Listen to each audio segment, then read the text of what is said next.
नमस्ते हिंदुस्तान, कैसे हैं आप लोग। तो चलिए आज के वीडियो का विषय है सुमन, आप अंकिता पर क्यों नहीं बोल रही? सुमन, आप अंकिता पर कब बोलेंगी? अब क्या बात है, अब मुंह में दही जम गई सुमन आपके? सुमन, आप अंकिता पर क्यों नहीं बोल रही? सुमन, आप अंकिता पर कब बोलेंगी? वाह सुमन वाह, अंकिता पर बोलने के लिए दो शब्द नहीं है तुम्हारे पास। ऐसे मैसेजेस बहुत आए हैं मेरे पास और सब यही कह रहे हैं, तुम किससे डर गई? जैसे हजारों मैसेजेस चैनल के इनबॉक्स में पड़े हैं और मैं अपनी पूरी टीम समेत उस छोटू की खोज में थी जिसका जिक्र अंकिता ने अपने डाइंग डिक्लेरेशन में मजिस्ट्रेट को दिया था। दोस्ती को उससे शाहरुख करना चाहता था, तो फिर आग लगाने के लिए पेट्रोल छोटू क्यों लाया? यह सवाल मेरी पूरी टीम के लिए इस दुर्दांत घटना की वो कड़ी थी जिसको सुलझाए बगैर हम आपके सामने आ ही नहीं सकते थे। तो इसलिए सुमन चुप थी। इसको सुलझाते सुलझाते हम पहुंचे स्थानीय मीडिया के चैनल में जिसके संवाददाता इस खबर की वो परत खोल रहे थे जिसको जाने बिना आपका इस घटना के प्रति रोष अधूरा है। दोस्तों, अब तक आपके पास शाहरुख ने क्या किया से लेकर इस मामले की जांच करने वाला एसडीपीओ नूर मोहम्मद ने क्या किया की जानकारी पहुंच चुकी है, और अगर नहीं पहुंची है तो इत्मीनान रखिए, आखिर में हम आपको वो भी बताएंगे। मीडिया के सामने हंसता हुआ शाहरुख तो सबको दिख गया, लेकिन उसके साथ गिरफ्तार हुए छोटू जिसका जिक्र दम तोड़ती हुई अंकिता कह रही थी कि उसकी तस्वीर से मीडिया मरहूम है, उसके कोई तस्वीर भी नहीं है, उसका कोई चेहरा भी नहीं है। छोटू पर झारखंड के ही एक पत्रकार पंकज प्रसून जी ने एक रिपोर्ट बनाई है। दोस्तों, रिपोर्ट कहती है कि छोटू का असली नाम नईम है, मोहम्मद नईम, और नईम पर आरोप है कि उसने ही शाहरुख को यह बताया कि उसे अब क्या करना चाहिए तथा उसने ही शाहरुख के लिए पेट्रोल का जुगाड़ भी किया। नईम बांग्लादेश के एक संगठन अंसार उल बंगला से प्रभावित था। वो इस संगठन के वीडियोस देखा करता था, इस संगठन को फॉलो किया करता था। आपको बता दें कि इस संगठन पर बांग्लादेश ने बैन लगा रखा है। दोस्तों, आपको इस संगठन के बारे में और भी बता दें कि इस संगठन के 16 आतंकी इसी साल के 26 अप्रैल को असम से गिरफ्तार भी हुए हैं। इसी संगठन ने बांग्लादेश में उन ब्लॉगर्स और यूट्यूबर्स की बड़ी बेरहमी से हत्या की थी कि हमारी तरह सनातन कंटेंट पर काम करते थे, उनकी हत्या की गई थी। एक बैंक लूट के बाद ही बांग्लादेश ने 2015 को इस पर बैन लगा दिया था।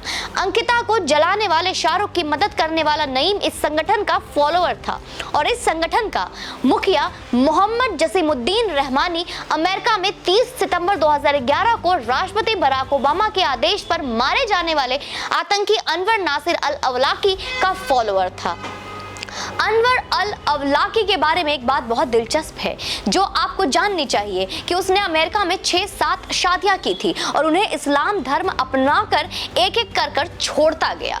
तो क्या शाहरुख भी इसी पैटर्न को दोहराने के लिए अंकिता से करीबी बढ़ाना चाह रहा था? क्योंकि तार तो उसके सीधे सीधे जुड़ते हैं इससे, और मैं ऐसा इसलिए बोल रही हूँ क्योंकि दुमका जहां की अंकिता थी संथाल इलाका पड़ता है और संथाल में बांग्लादेशी एक बहुत बड़ी संख्या में रहते हैं। दोस्तों, तो सवाल अब ये है कि क्या नईम ने इकलौते शाहरुख को ही इस बड़े काम में लगाया था कि वो एक हिंदू लड़की से दोस्ती का प्रयास करे और उससे निकाह कर मुस्लिम बनाए, और या नईम ने कुछ और शाहरुख भी तैयार कर रखे हैं जो आने वाले दिनों में ऐसी घटनाओं को और भी अंजाम दे सकते हैं? क्योंकि जिनसे प्रभाव में नईम था उनका मूल सिद्धांत तो यही है, उनका डीएनए में तो सिर्फ यही है।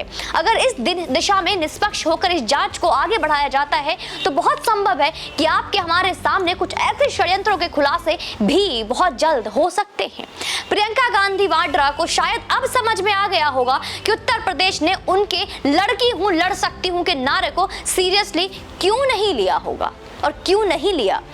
कहना बड़ी बात नहीं है प्रियंका गांधी वाड्रा, बड़ी बात तो है उसे निभाना, और आप नहीं निभा पाओगी कभी भी, उसे हम जानते हैं। इस मामले में एक लड़के के मनचलेपन कहकर तारीखों से मिटाने के पाप मत कीजिए, इसे षड्यंत्र कहिए, क्योंकि यह अगर षड्यंत्र नहीं होता तो मीडिया शाहरुख को ऐसे खुले में आपके सामने नहीं परोसती। आपने देखा है कि कभी किसी आरोपी को कैसे खुले में परोसते हुए, खुले में ले जाते हुए। कल ये होगा कि शाहरुख फांसी में लटका दिया जाएगा और हेमंत सोरेन न्याय दिलाने के नाम पर अपनी पीठ थपथपा लेंगे, लेकिन नईम के किरदार का क्या होगा? सोचा है कभी?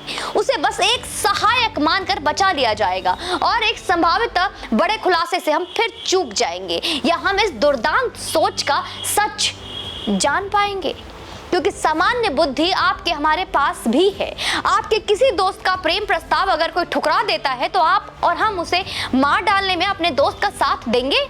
मारने में शामिल लोगों के पास कोई मोटिव होना ही चाहिए, और अगर शाहरुख के पास यह मोटिव था कि अंकिता ने उसका प्रपोजल ठुकरा दिया, तो नईम के पास क्या मोटिव था?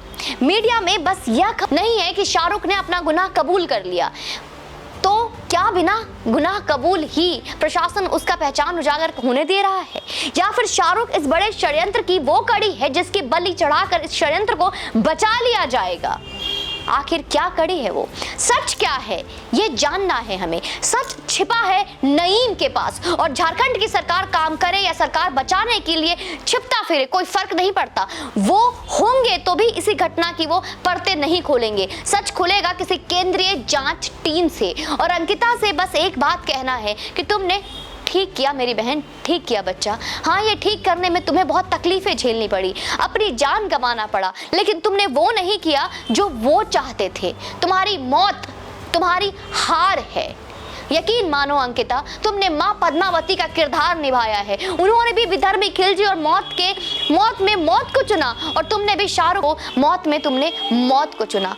आज तुम मेरे साथ नहीं हो, आज तुम हमारे साथ नहीं हो, पर मेरा हृदय आज कई सैकड़ों हजारों करोड़ों बहनों की तरफ से मैं आज यही कहूंगी कि तुमने ठीक किया बच्चा, कि अपने आप को तुमने मौत के हवाले सौंप दिया, लेकिन उस विधर्मी के हवाले नहीं सौंपा। दोस्तों, आज मैं उनसे सवाल पूछूंगी जिसमें कि ओवैसी जैसे लोग भी आते हैं, जो एक वक्त में सनातन के हिंदू लड़कियों को संस्कार सिखाने की बात करते हैं कि क्यों हम अपनी बहन बेटियों को संस्कार नहीं देते। जो संस्कारहीन हैं, जो सनातनहीन बहन बेटियां हैं, उन्होंने तो अपना जमीर बेच दिया है। उनके ऊपर मैं कोई सवाल या कोई टिप्पणी नहीं करूंगी, लेकिन जहां पे इन मंचलों का, इन शांति समुदायों का अगर लव जिहाद जैसी चीजें नहीं कर पाते हैं, तो वहां पे ये अपने वैश्यपना और अपनी दरिंदगी का शिकार बनाने की कोशिश करते हैं, और कुछ हद तक कामयाब भी हो जाते हैं। क्योंकि अगर वो लड़की, अगर वो बच्चा, अगर वो 2 साल से वो बच्ची अगर ये कहते आ रही थी कि वो लड़का मुझे परेशान कर रहा है, तो शासन, प्रशासन, गार्जियन सब चुप होकर शांत थे। बीच में कार्रवाई करने की कोशिश भी की, बहुत हल्के से, बहुत लाइटली लिया, ठंडे में इसको जाने दिया, और आज इसका नतीजा ये निकला कि हमने अपनी बहन अंकिता को खो दिया। बहन भी कहूं या बच्चा कहूं, वो मात्र 17 साल की उम्र में आगे चलकर वो शिक्षक बनना चाहती थी, अध्यापिका बनना चाहती थी, जो समाज को और अच्छा मार्गदर्शन देना चाहती थी। लेकिन क्या हमारा हिंदू समाज इस शिक्षा के पात्र है? क्या हमारा हिंदू समाज जीवित है कि वो अपनी बहन बेटियों की सुरक्षा स्वयं कर सके? सोचिएगा, वाहवाही लूटने से और ताली मारने से, दूसरों के घर जलते हुए देखने से कुछ नहीं होगा। उस वक्त कहाँ थे सारे जब ये सारा सब कुछ हो रहा था? 5 दिन तक वो झुलसती रही, 5 दिन तक उस दर्द में, उस पीड़ा में वो तड़पती रही। उस दर्द का अंदाजा न आप लगा सकते हैं न मैं लगा सकती हूँ, पर कभी सोच के कल्पना कीजिएगा। फिर भी अगर आपका दिल और आपका जमीर अंदर से नहीं जोड़ता, और वो हिंदू जो आज भी एक समुदाय का के साथ भाईचारा का गाना गाता है, उनको मैं यही कहूंगी, चूड़ियां पहन लो, इसके अलावा और कुछ नहीं। जय हिंद, वंदे मातरम।